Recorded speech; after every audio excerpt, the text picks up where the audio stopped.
Olá, boa noite. Começa agora o Jornal da Justiça desta sexta-feira, 14 de maio. O Supremo tem maioria para determinar que o governo federal faça o censo demográfico em 2022. O levantamento foi cancelado pela segunda vez, agora sob a justificativa de falta de recursos. Esse é um dos destaques desta edição. Você confere também. Campanha do Tribunal Superior Eleitoral mostra a segurança do voto eletrônico.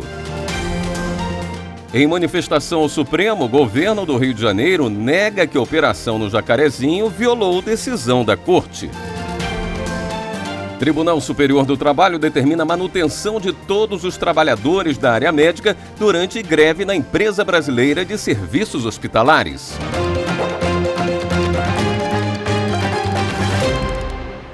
O Supremo Tribunal Federal formou maioria para que o censo demográfico seja realizado no ano que vem. O julgamento ocorre no plenário virtual. A votação deve ser encerrada hoje à noite. Por lei, o censo demográfico deve ser realizado a cada 10 anos. O último ocorreu em 2010. No ano passado, por conta da pandemia, o levantamento foi suspenso. Em abril deste ano, houve novo cancelamento depois que o governo federal alegou falta de recursos. O estado do Maranhão então entrou com uma ação no Supremo, argumentando que a não realização do censo demográfico fere a legislação e também princípios da administração pública, como da legalidade e da eficiência. O relator da ação, ministro Marco Aurélio, em decisão liminar do dia 28 de abril, determinou que a União adotasse todas as medidas necessárias para a realização do censo ainda neste ano. O processo foi levado para análise do plenário em sessão virtual. O ministro Marco Aurélio reafirmou o entendimento de que o direito à informação é fundamental para o poder público formular e implementar políticas públicas e que o adiamento fere a Constituição e, por isso, o estudo precisa ser feito agora, em 2021. No julgamento virtual, o ministro Gilmar Mendes concordou com o relator sobre a obrigatoriedade da realização do censo, mas abriu divergência sobre o prazo para isso. Segundo Gilmar Mendes, é preciso um tempo razoável para que o governo federal adote as medidas necessárias, o que inclui a articulação com o Congresso Nacional para assegurar o orçamento para a coleta dos dados. Segundo o ministro, a solução de realizar o censo demográfico em 2022, além de evitar as dificuldades inerentes ao recrutamento de mais de 200 mil agentes censitários e ao treinamento dos supervisores e recenseadores durante o período de agravamento da pandemia, é capaz de trilhar caminho que preserva as bases da democracia representativa, especialmente a liberdade de atuação das instâncias políticas. Além de Gilmar Mendes, outros 5 ministros já votaram para que o censo seja feito em 2022, o que forma maioria no julgamento. A sessão virtual deve ser concluída até a meia-noite de hoje. E o presidente do STF, ministro Luiz Fux, se manifestou há pouco e agora são 7 votos para que o censo seja realizado em 2022. Ainda sobre esse julgamento, o ministro Edson Fachin acompanhou o relator Marco Aurélio para que o censo seja realizado ainda neste ano. Já o ministro Nunes Marques abriu uma segunda divergência por entender que a pandemia ameaça a atividade dos recenseadores e que o levantamento deve ser feito em momento oportuno. Em manifestação apresentada em ação que discute a letalidade policial no Rio de Janeiro, o governo do estado negou que a operação no último dia 6, no Jacarezinho, violou decisão do STF que restringiu operações durante a pandemia. Na semana passada, uma operação da Polícia Civil na comunidade do Jacarezinho, zona norte do Rio de Janeiro, terminou com 28 mortos, um deles um policial. A Procuradoria do Estado justificou que a ação foi uma resposta às denúncias contra o tráfico de drogas envolvendo menores na comunidade. Segundo o governo, a ação teve como motivo a proteção da vida, liberdade e dignidade, em respeito ao preceito constitucional que estabelece absoluta prioridade dos direitos fundamentais de crianças e adolescentes. Segundo o documento, se houve irregularidades, deverão as mesmas ser comprovadas cabalmente, mas punir os responsáveis em caso de excesso não equivale a banir as operações policiais de qualquer quadra do território fluminense, ainda que elas possam ser temporalmente restringidas diante de um critério ainda a ser preenchido de excepcionalidade. O documento é assinado pelo Procurador do Estado, Carlos da Costa e Silva Filho. Em agosto do ano passado, o plenário do STF confirmou decisão do ministro Edson Fachin, que limitou operações policiais em comunidades do Rio de Janeiro durante a pandemia. Nesse período, as operações devem ser restritas aos casos excepcionais e informadas e acompanhadas pelo Ministério Público. A partir do dia 21 deste mês, o plenário virtual do Supremo começa a julgar um recurso do Partido Socialista Brasileiro, o PSB, que pede ao tribunal para esclarecer pontos dessa decisão. Entre elas, a definição do alcance do conceito de excepcionalidade das operações e a obrigação de policiais usarem GPS e câmeras de vídeo.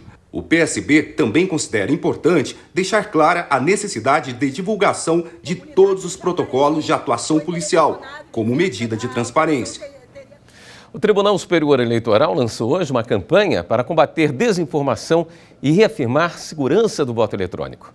Os vídeos da campanha, gravados pelo presidente da Corte, ministro Luiz Roberto Barroso, mostram as etapas do processo de votação e as auditorias que dão transparência e credibilidade ao sistema adotado no Brasil.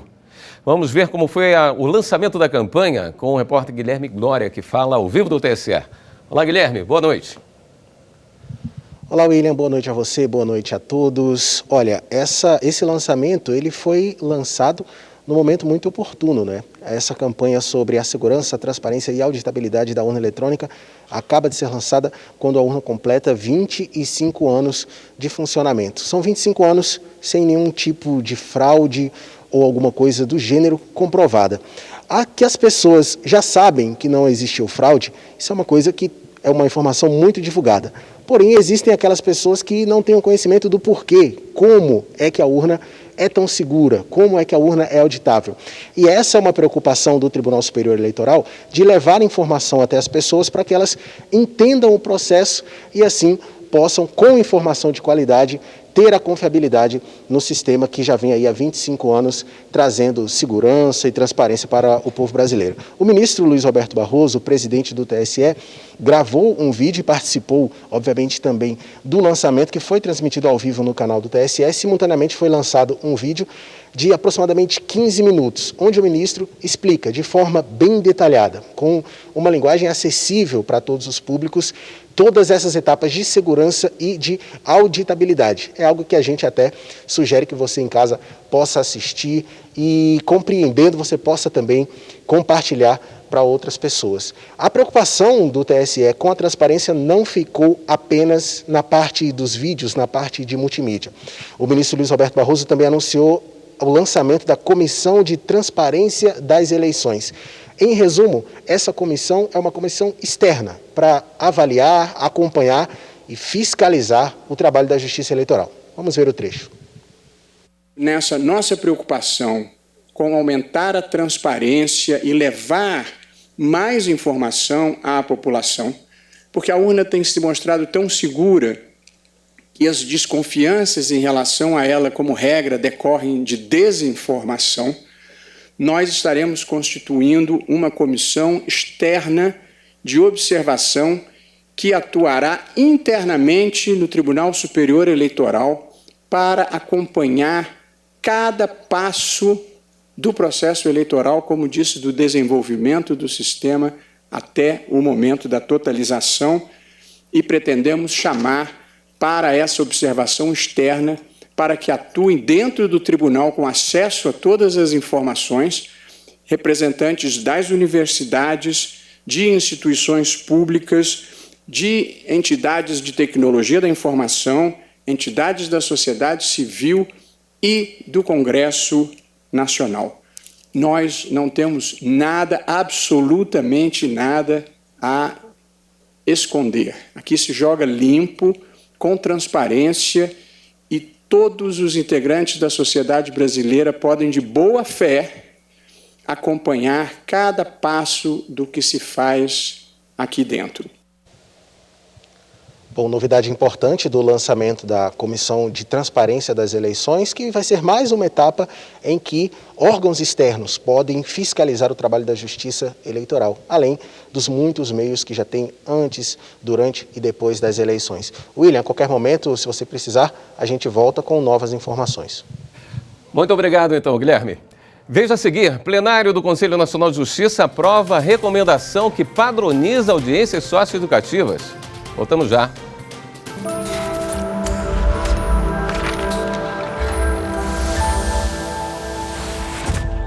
A Constituição Federal de 1988 trouxe um grande avanço através do artigo 205, onde garantiu a universalidade da educação para todo brasileiro. Então, a partir dos 4 anos até os 17 anos, é obrigatório e assegurado pelo Estado como um dever e uma obrigação concorrente entre a União, os Estados, os municípios, para que garanta exatamente o desenvolvimento da pessoa, o preparo para o exercício da cidadania e a qualificação para o trabalho, no mercado de trabalho.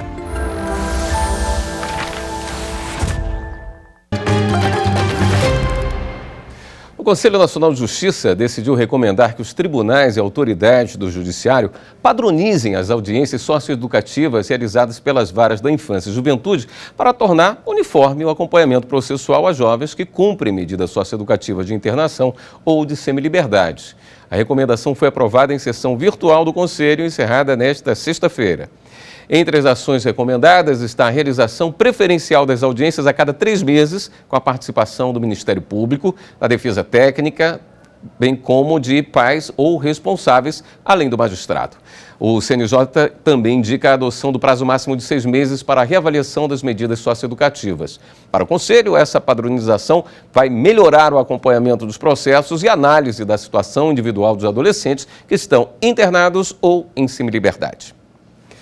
O ministro Dias Toffoli suspendeu, em caráter liminar, resolução que inclui professores no grupo prioritário de vacinação contra a Covid-19 em Esteio, no Rio Grande do Sul. O ministro ressaltou que qualquer alteração na ordem determinada pelo Plano Nacional de Vacinação deve ser devidamente fundamentada.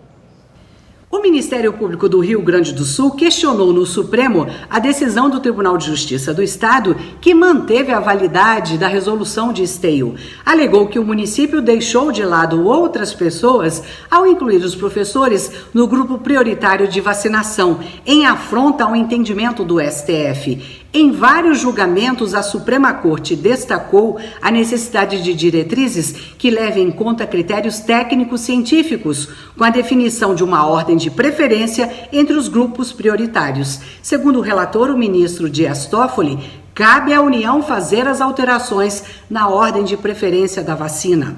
O ministro afirmou que qualquer mudança na política nacional de vacinação deve vir acompanhada da estimativa de pessoas a serem contempladas, o que não houve na resolução de Esteio. A ministra do TST, Delaide Miranda Arantes, determinou a manutenção de 100% dos trabalhadores da área médica da Empresa Brasileira de Serviços Hospitalares. Os empregados entraram em greve ontem. O dissídio coletivo de greve foi ajuizado pela EBSER após aviso de paralisação dos empregados nesta quinta-feira, dia 13. Ao pedir a declaração da abusividade da greve, a empresa alegou a natureza essencial dos serviços hospitalares, de forma geral, especialmente no combate à pandemia de Covid-19. A EBSER, então, pediu a manutenção de 90% dos empregados na área administrativa e de 100% na área médica e assistencial. A ministra Delaide Miranda Arantes deferiu parcialmente a tutela de urgência solicitada pela empresa. A ministra determinou que as entidades sindicais, representantes dos empregados, garantam a manutenção de 80% dos trabalhadores da área administrativa e de 100% para cada área médica e assistencial. Foi estabelecida pena de multa diária de R$100 mil em caso de descumprimento da decisão. Em relação à abusividade, a ministra ressaltou que a pretensão não pode ser resolvida em exame preliminar da matéria. A ministra explicou que, embora não se negue a importância do direito de greve, a interrupção dos serviços essenciais prestados pela EBSER colocaria em risco a sobrevivência e a saúde da comunidade. A 4ª turma do Superior Tribunal de Justiça decidiu que o honorário de administrador de micro e pequena empresa em recuperação deve se limitar a 2% da dívida. Por unanimidade, os ministros da 4ª turma negaram provimento a recurso especial no qual um administrador judicial pedia honorários em percentual superior a 2% dos créditos em disputa no curso da recuperação de 2 empresas de aluguel e comércio de máquinas e equipamentos para construção. Na origem, o Tribunal de Justiça de Mato Grosso reformou a sentença de primeiro grau e impôs a limitação dos honorários do administrador em 2% da dívida, nos termos do parágrafo 5º do artigo 24 da Lei de Recuperação Judicial e Falência. O administrador judicial recorreu da decisão sob a justificativa de que a aplicação do percentual máximo seria válida apenas se as empresas tivessem aderido ao plano especial de recuperação, ao invés da modalidade comum. Isso porque o plano especial contempla um volume menor de trabalho a ser realizado pelo administrador. Durante o julgamento, o relator do recurso especial, ministro Luiz Felipe Salomão, afirmou que o teto de honorários no percentual de 2% para empresas de menor porte em recuperação judicial possui expressa previsão na Lei 11.101 de 2005. O magistrado explicou que o objetivo dessa proteção legal é promover o empreendedorismo e a geração de emprego e renda. O Superior Tribunal Militar regulamentou o sistema de balcão virtual no âmbito da Justiça Militar da União. Nesse sistema, o atendimento da população é feito por videoconferência e torna permanente o acesso remoto aos serviços judiciários.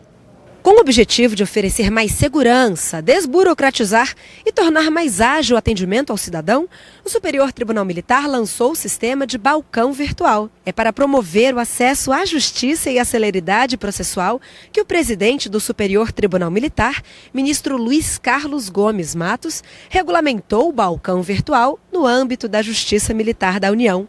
O balcão virtual faz atendimento ao público externo por meio de ferramenta de videoconferência. Pode ser feito até por meio desse celular.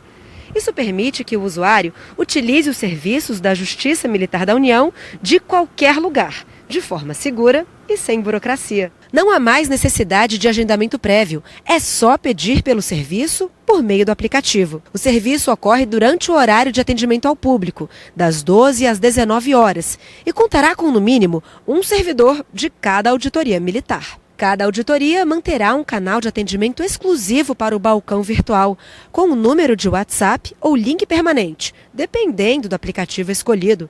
O endereço eletrônico desse atendimento virtual também será publicado no site do STM, em menu próprio. A criação do serviço atende à Resolução 372 do Conselho Nacional de Justiça.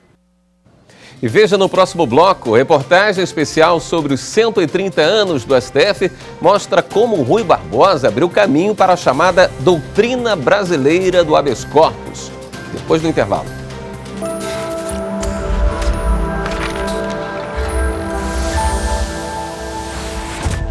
Em 1988 foi promulgada a Constituição Federal Brasileira, que instituiu o Estado Democrático de Direito. O que significa isso?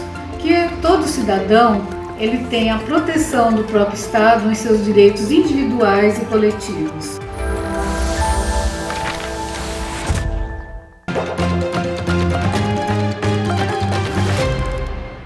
Rui Barbosa, uma das figuras mais importantes do país, entrou com inúmeros habeas corpus no Supremo Tribunal Federal. A luta do advogado foi emblemática e abriu caminho para a chamada doutrina brasileira do HC. Você vai ver agora os detalhes dessa história em mais uma reportagem especial sobre os 130 anos do STF.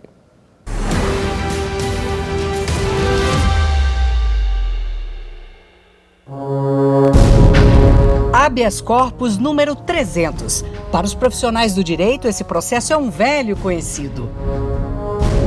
Vamos voltar a 1892. Esse ano marca um dos julgamentos mais comentados nos 130 anos do Supremo Tribunal Federal. O advogado da causa era este senhor de bigode e óculos redondos, Rui Barbosa, uma das figuras mais importantes da história do Brasil.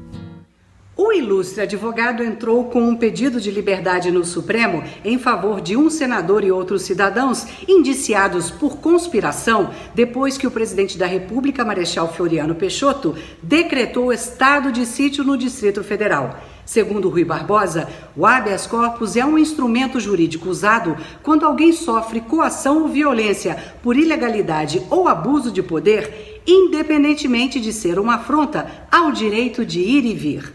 O caso é paradigmático porque é a primeira vez que você tem a impetração de um remédio constitucional que, ao mesmo tempo, procura salvaguardar o Estado de Direito, salvaguardar a liberdade pública, ensinar aos magistrados, né, a doutrina da jurisdição constitucional, né, e, ao mesmo tempo, disciplinar o emprego do estado de exceção no Brasil, os limites do estado de exceção no Brasil, né, em nome do Estado de Direito.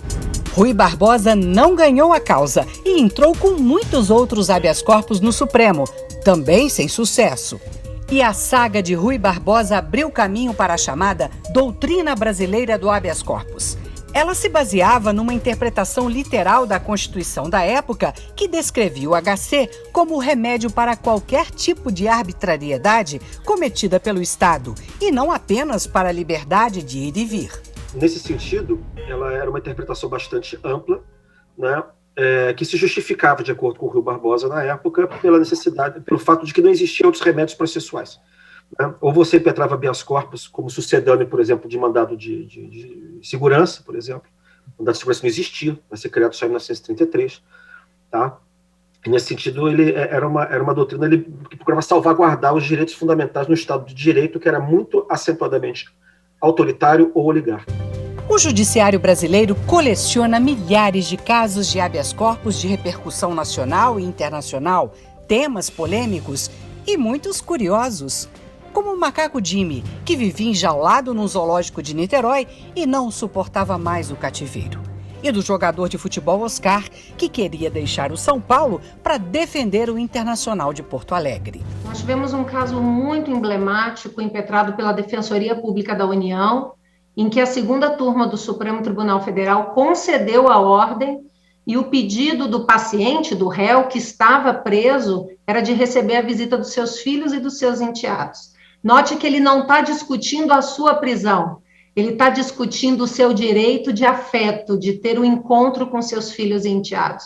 Então, o Supremo, de certo modo, elastece a teoria e retoma a teoria da doutrina do habeas corpus com um olhar mais ampliado para esse tão importante instrumento de garantias e direitos. Para o ministro aposentado do Supremo, Aires Brito, Rui Barbosa simboliza a garantia dos direitos individuais e da vida civilizada. Foi um advogado, um jurista exponencial, um filósofo, um pensador, um político também, e que nos deixou grandes lições de vida civilizada, de vida filosoficamente humanista, politicamente democrática e culturalmente civilizada, para evidenciar que a vida civilizada gravita não em torno de pessoas, mas em torno de instituições. Rui dizia: salvação sim, salvadores não. Essas frases lapidares dele ainda hoje têm marcante atualidade.